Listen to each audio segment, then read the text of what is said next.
Hello friends, welcome back to new session. This is Avatar here. और आज हम trouble shootings for इलेक्ट्रोकोटिंग्स का part number 3 में operating parameters effect on CED coatings के बारे में बात करेंगे। मीन्स जो सीईडी कोटिंग्स से रिलेटेड पैरामीटर्स है, लाइक उसका बाथ सॉलिड्स, एनबीएम जिसको कहते हैं, और पीएच, उसका बाथ का टेम्परेचर, और उससे related back filters, UF model, means everything how they impact on the final product quality, उसके बारे में बात करेंगे। So let's begin with the topic. So you know that operating parameter effect, we know that जो all जो systems रहते हैं उनको उससे पहले हमारा प्री ट्रीटमेंट लाइन रहता है। तो रिकमेंड किया जाता है जो प्री ट्रीटमेंट लाइन है उसमें सभी जो चीज़ें हैं एक्यूरेटली प्रोसेस में रहनी चाहिए, मीन्स विद इन स्पेक रहनी चाहिए।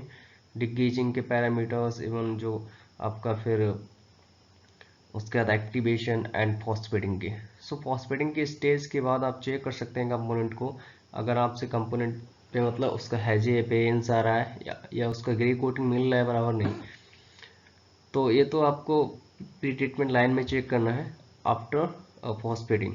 देन हम आते हैं आपके सीईडी में।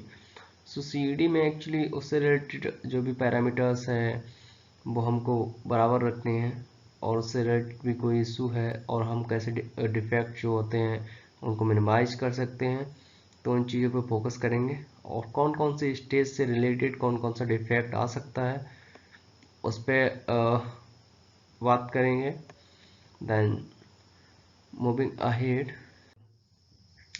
फर्स्ट वन पैरामीटर्स जो हमारा सीडी से रिलेटेड रहता है वो होता है हमारा सीडी का bath solids. Bath solids means like एक पेंट है, CD like a paint but is in liquid form. And इसमें वाटर जो है समथिंग 80 प्लस रहता है, 80% प्लस। उसका जो बचा है वो पेंट रहता है, और कुछ हमारा जो रहता है सॉल्वेंट रहता है। तो दूसरी चीज़ है बाथ सॉलिड जो होता है उसमें जनरली हम जो इंक्लूड करते हैं वो जो नॉन वोलेटाइल मटेरियल्स रहते हैं उसको, बहुत सॉलिड को जब हम निकालते हैं तो सबसे पहले जो सैंपल लेते हैं उसको ओवन में रखते हैं, उसके बाद कंसीडर करते हैं। तो मतलब जो भी नॉन वोलेटाइल मटेरियल होता है, लाइक आपका जो रेजिन सिस्टम है या फिर जो आपके पिगमेंट एक्सटेंडर्स रहते हैं वो नॉन वोलेटाइल हैं, तो उनको इसमें बहुत सॉलिड में कंसीडर करते हैं। तो एक्चुअली होता क्या है, जब आपके बहुत सॉलिड जो है वो अप डाउन हो रहा है या फिर किसी भी कंडीशन में पैरामीटर जो है फायर जा रहा है, तो आप कैसे उसको मैनेज करेंगे और कैसे आपको मैनेज करना है या क्या क्या इससे रिलेटेड आपके प्रोडक्ट पे इम्पैक्ट पड़ेगा, तो उसको जानेंगे। तो एक्चुअली जो बहुत सॉलिड्स है अगर वो अप गया तो क्या होगा, डाउन गया तो क्या होगा।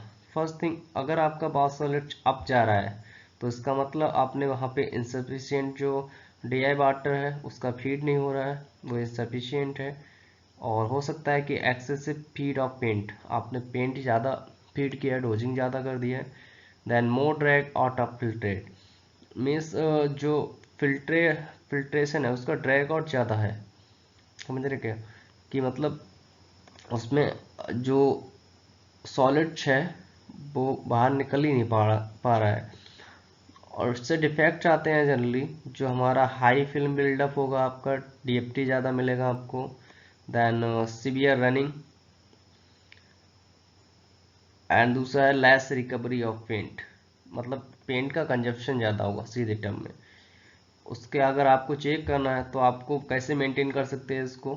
फर्स्ट थिंग, आपको पेंट का फीड कम करना है, एडजस्ट करना है। दूसरा, आपको फ्री डीआई वाटर उसमें ऐड करना है। और तीसरा स्टेप है जो वोल्टेज है, जो रेक्टिफायर का वोल्टेज है उसको आप मेंटेन कर सकते हैं। उससे आपका डीएफटी मतलब वोल्टेज कम मिलेगा तो डीएफटी जनरली कम रहेगा। दूसरी है, अगर कम जा रहा है एनबीएम तो क्या करना चाहिए। एनबीएम कम जा रहा है तो जो आपका इंसफिशियंट है, इसका मतलब पेंट का फीड है आपने कम ऐड किया है, डोजिंग कम दिया है, आपने वाटर ज़्यादा ऐड किया है, डीआई वाटर जो हम ऐड करते हैं सीआईडी में, उसका मतलब आपने ज़्यादा ऐड कर दिया है। तीसरा चीज़ है आपका वही है ड्रैग इट, जो रहता है ड्रैग इन है ऑफ वाटर है फ्रॉम प्रीटेड, मीन से वाटर आ रहा है या फिर कुछ रह रहा है, तो इससे डिफेक्ट्स आएगा आपका। एक तो फिल्म बिल्डअप नहीं होगा और डीएफटी कम मिलेगा। दूसरी चीज़ आपका जो फिल्म जो मिलेगा like a paper, it will look like a paper. Then जो थ्रोइंग पावर है वो भी आपको कम मिलेगा। थ्रोइंग पावर क्या रहता है एक्चुअली, उसमें 4 पैनल्स को लगाते हैं और उसमें 3 पैनल्स में होल होते हैं, एक पैनल्स में होल नहीं होता है, तो उससे कंसीडर करते हैं थ्रोइंग पावर कि कितना इनर साइड और आउटर साइड डीएफटी जो है कितना मिल रहा है, सेम मिल रहा है और कम मिल रहा है। और इसको आपको कैसे क्या करना, चेक करना कैसे, तो आपको पेंट फीड का चेक करना है कि पेंट फीड जो है बराबर मिल रहा है कि नहीं।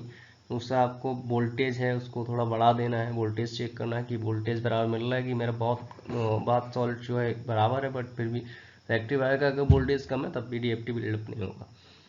सेकेंड चीज है आपका पिगमेंट टू वाइंडर रेशियो। सो अगर पिगमेंट टू वाइंडर रेशियो को एक्चुअली हम बोले तो इसको एस कंटेंट भी बोलते हैं जनरली।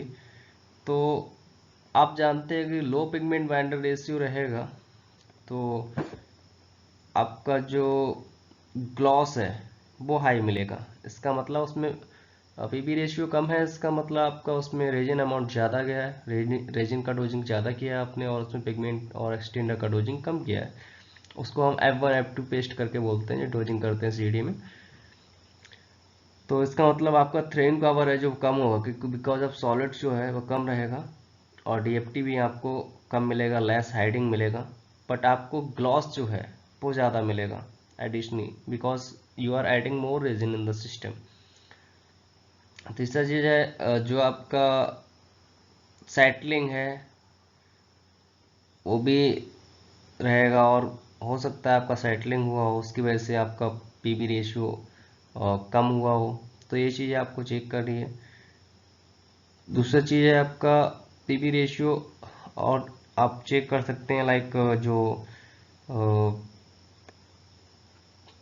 जो आपका एक तो आपको उसको मेंटेन करना है कि आपके जो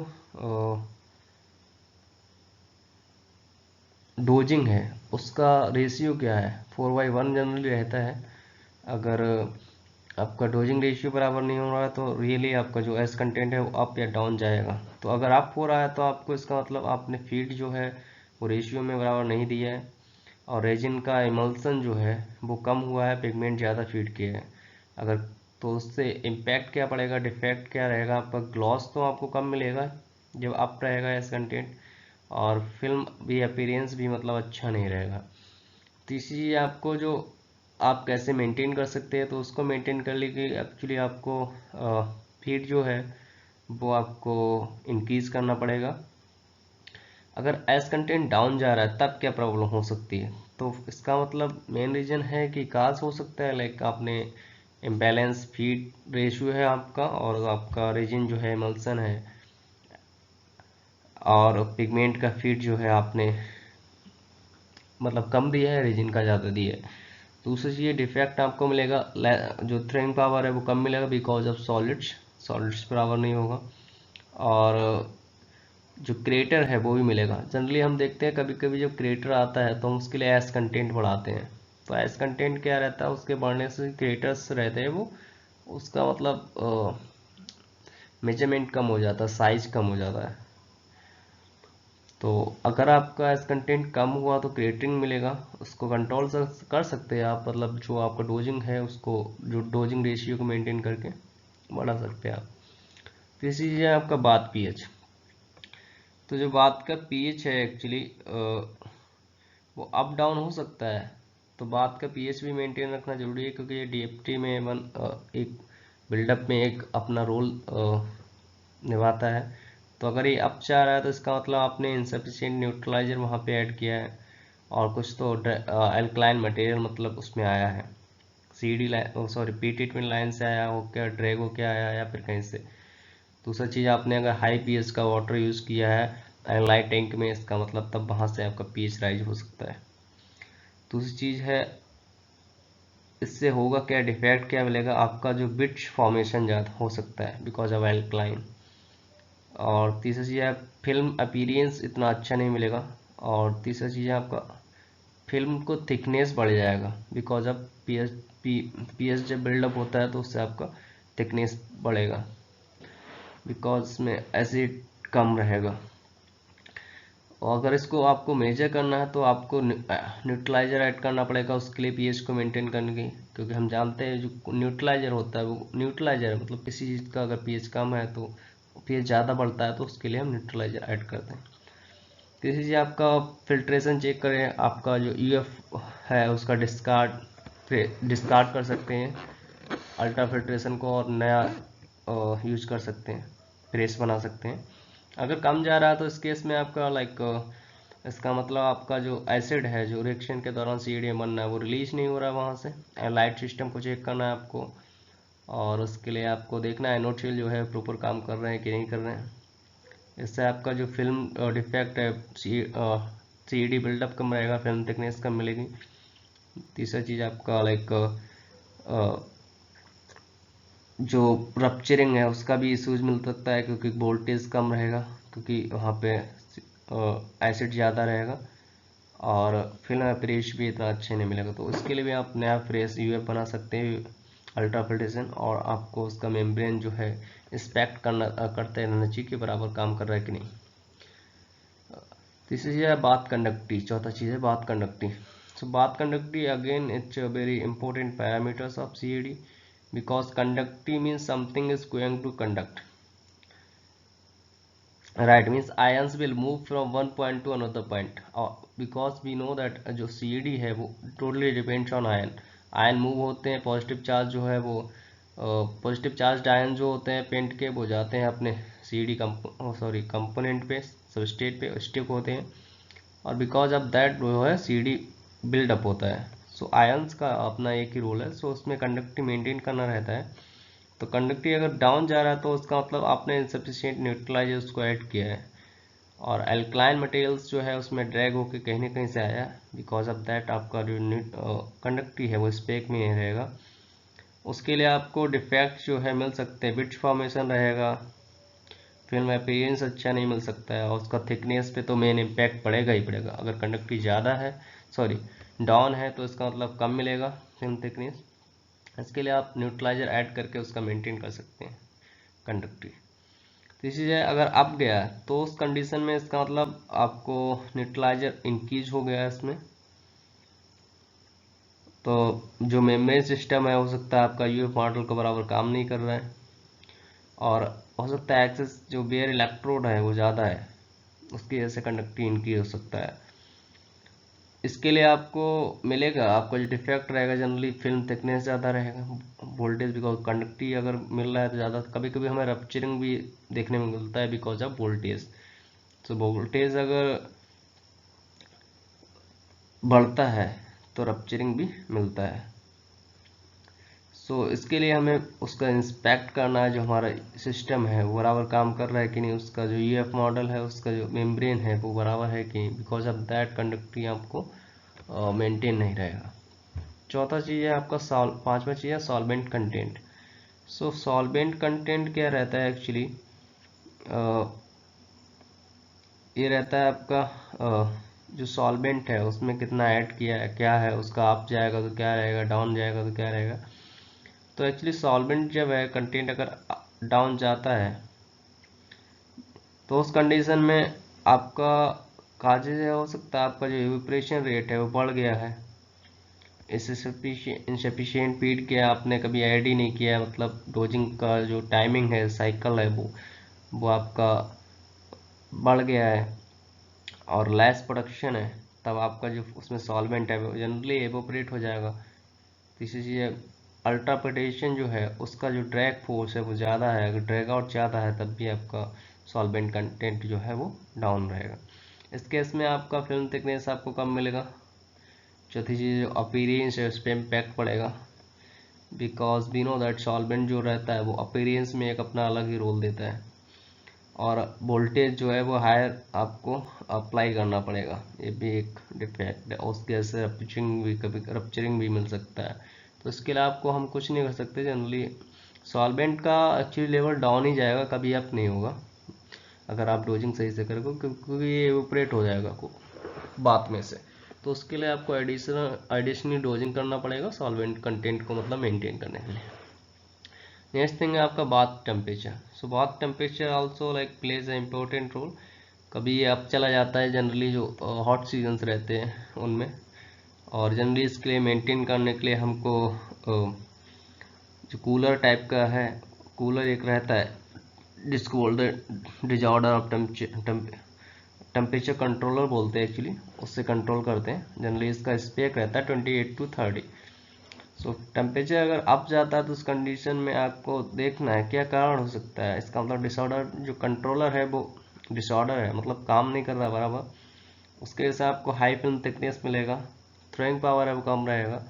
थ्रोइंग पावर मतलब जो डीएफटी वेरिएशन है वो ज़्यादा मिलेगा आपको, और जो पेंट का स्टेबिलिटी है वो भी नहीं रहेगा, because temperature will hamper stability as well. तो आपको इंस्पेक्ट करना है जो आपका कूलिंग टावर है, सॉरी कूलर टेम्परेचर कंट्रोलर है, उसको इंस्पेक्ट करना, रिपेयर करना है, और nothing else to do. Because इसके लिए हम लाइक अलग अलग तरह से, मतलब कोई रीजन नहीं जिसकी वजह से हम उसको टेम्परेचर को मेंटेन कर सकते हैं। सो जो हमारा कंट्रोलर रहता है temperature controller like a cooler, so उससे ही हम मेंटेन करते हैं।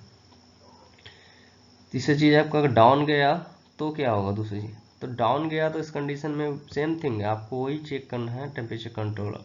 डाउन जाता है तो आपका इम्पैक्ट बढ़ेगा आपको डीएफटी पे, फिल्म थिकनेस आपको कम मिलेगा, वोल्टेज ज़्यादा अप्लाई करने पड़ेगा आपको, और फिल्म अपीयरेंस भी अच्छा नहीं रहेगा।